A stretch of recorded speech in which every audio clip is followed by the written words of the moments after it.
বাংলাদেশের রাজপথে ছাত্র জনতার গণ অভ্যুত্থানে শেখ হাসিনার পতন আলোড়ন তুলেছে দেশ ছাড়িয়ে বিদেশেও।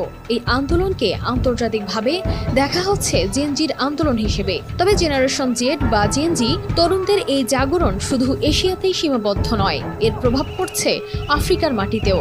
আফ্রিকায় এখন এক নতুন জাগরণ ছড়িয়ে পড়েছে, যা বদলে দিতে চায় পুরো মহাদেশের ভবিষ্যৎ। বাংলাদেশের মতোই এখানে তরুণ প্রজন্ম নিজেদের অধিকার আদায়ের জন্য পথে নেমেছে। উগান্ডা, কেনিয়া, নাইজেরিয়া এবং দক্ষিণ আফ্রিকার মতো দেশগুলোতে তরুণদের এই নতুন আন্দোলন আক্ষরিক অর্থেই মনোযোগ আকর্ষণ করছে বিশ্বব্যাপী।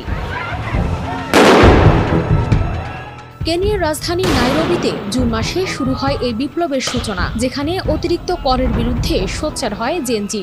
সামাজিক যোগাযোগ মাধ্যম টিকটক ব্যবহার করে তারা প্রথমবার রাস্তায় নামার ডাক দেয়। তাদের দাবির তালিকায় ছিল উচ্চ করের পরিকল্পনা,